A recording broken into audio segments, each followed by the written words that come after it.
बुधवार को शामली जिले के कलेक्ट्रेट सभागार में उत्तर प्रदेश अधीनस्थ सेवा चयन आयोग द्वारा निष्पक्ष और पारदर्शी भर्ती प्रक्रिया के तहत मुख्य सेविकाओं को नियुक्ति पत्र वितरित किए गए। इस अवसर पर कार्यक्रम आयोजित किया गया।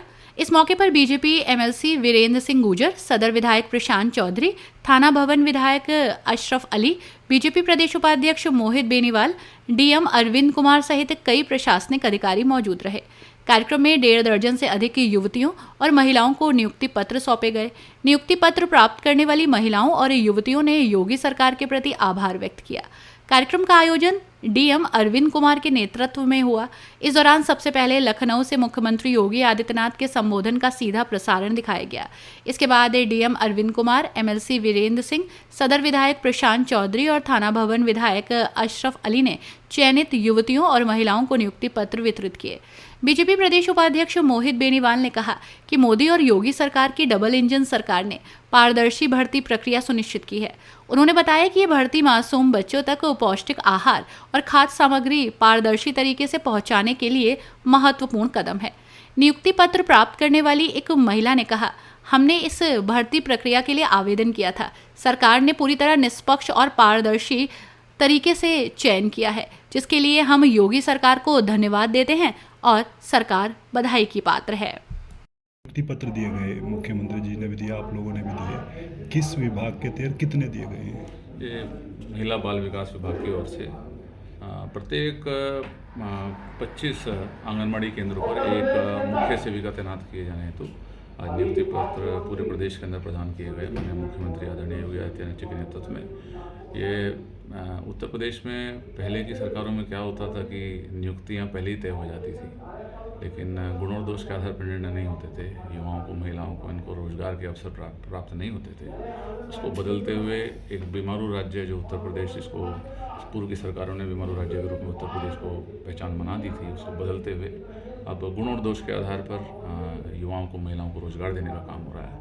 और आज उसी कार्यक्रम के निमित्त हजारों महिलाओं को नियुक्ति पत्र प्रदेश द्वारा प्रदान किए गए हैं। उस शामली के अंदर भी 19 सेविकाओं के नियुक्ति पत्र हम लोगों ने यहाँ पर प्रदान किए हैं। और एक ये बदलते हुए उत्तर प्रदेश की पहचान आज ये जो नियुक्तियाँ हो रही हैं, जो मेरिट के आधार पर हो रही हैं और लोगों के टैलेंट और स्किल के आधार पर हो रही हैं, तो ये एक नई शुरुआत उत्तर प्रदेश में इस योजना के माध्यम से हम आगे बढ़ेंगे। हर 25 आंगनबाड़ी केंद्र के ऊपर एक मुख्य सेविका की नियुक्ति हुई है और निश्चित तौर पर वो महिलाओं और बच्चों के उज्जवल भविष्य के लिए, उनके अच्छे स्वास्थ्य के लिए वो लोग काम करेंगे। अच्छा सर, क्या मानते हैं कि जिस तरीके से पहले आंगनबाड़ियों में कुछ भ्रष्टाचार की चीज़ें या फिर बच्चों का जो ये था सत्तू वगैरह, उसको बेचने की चीज़ें सामने आई थी, इस पर कैसे जब स्किल के आधार पर और टैलेंट के आधार पर निर्णय नहीं होंगे और जब नियुक्तियों में भी भ्रष्टाचार अगर सरकार द्वारा होगा तो उसका परिणाम उसी प्रकार से फिर आगे देखने को मिलता है। अब जब चयनित महिलाएं वो एक मेरिट के आधार पर चयन होकर आती है तो वो काम भी अच्छा करती हैं। उनके मन में भाव रहता है कि हम बच्चों को अच्छा पुष्टाहार और उनके न्यूट्रिशियस फूड उनको प्राप्त हो, महिलाओं के उज्जवल भविष्य के लिए वो लोग काम करें। तो वो बदलाव तभी आता है जब ऊपर से बदलाव मिलता है। और इस बार योगी जी ने, माननीय मोदी जी की प्रेरणा से उत्तर प्रदेश में इन बदलावों के माध्यम से रोजगार के अनेकों अवसर प्रदान किए हैं। और ख़ास तौर पर मैं कह सकता हूँ कि अब बिना खर्चे के और बिना किसी भेदभाव के हम लोगों ने उत्तर प्रदेश के अंदर निश्चित तौर पर एक बड़ी संख्या में रोजगार युवाओं को और महिलाओं को देने का काम किया है।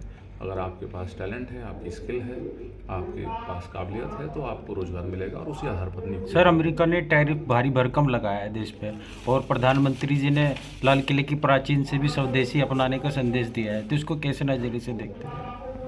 देखो, जब समस्याएं देश के सामने आई हैं, माननीय मोदी जी के नेतृत्व में देश ने आपदाओं को अवसर में परिवर्तन करने का काम किया है।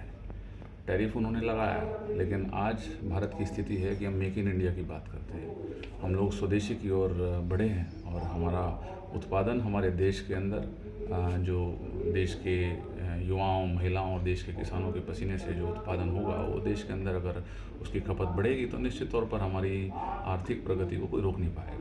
और मोदी जी ने उसी ओर इशारा भी किया है और लोगों का मन भी है। और मुझे लगता है कि ये सब छोटे विषय हैं, बीच में उन्होंने बढ़ाया, अमेरिका ने जो टैरिफ बढ़ाया है उसका प्रभाव थोड़े समय में दिखाई दे सकता है, बट अगर हम दूरगामी सोचेंगे तो इसमें भी अवसर नए निकलेंगे और देश आगे बढ़ेगा। ठीक है। क्या नाम है आपका? आराधना। आज आपको नियुक्ति पत्र मिला, किस चीज़ का नियुक्ति पत्र मिला है? सर ये मुख्य सेविका का नियुक्ति पत्र हमें मिला है। अच्छा, कैसे कैसे चयन हुआ आपका, कैसे आपने? सर हमारा यूपीटी प्लस से चयन हुआ है और इसके कैट और मेन एग्ज़ाम हमने दिया है सबने। अच्छा, जैसे महिलाओं को या युवतियों को इतनी बड़े स्तर पे जो है नियुक्ति पत्र मिले, तो सरकार के लिए क्या कहना चाहिए? सरकार हमारी बहुत अच्छी है, बेटियों का बहुत उनका धन्यवाद करना चाहते हैं। अच्छा, सोचा था कभी जीवन में ऐसा कि मतलब ऐसा भी पल आएगा जीवन में? नहीं सर। नाम है आपका? अच्छा निशु जी, आज आपको ये नियुक्ति पत्र मिले, क्या पूरा मामला है? किस चीज़ के मिले ये नियुक्ति? मुख्य सेविका मिली। अच्छा, कैसे कैसे प्रक्रिया रही इसकी, कैसे चयन हुआ आपका? पहले पैड के फॉर्म निकले थे, उसके आधार पर हमारे फॉर्म फिल हुए थे। उसके बाद हमारी परीक्षा हुई, फिर डी। अच्छा, कितनी मुख्य सेविकाओं का चयन यहाँ हुआ? 2400 के करीब है, 2400 समथिंग। अच्छा, तो कैसा आपको लग रहा है अभी? मुझे बहुत अच्छा लग रहा है। ठीक है। अपनी राय हमें कमेंट में ज़रूर बताएं और ऐसे ही लेटेस्ट अपडेट्स के लिए हमारे चैनल रॉयल बुलेटिन को लाइक, शेयर और सब्सक्राइब करना ना भूलें।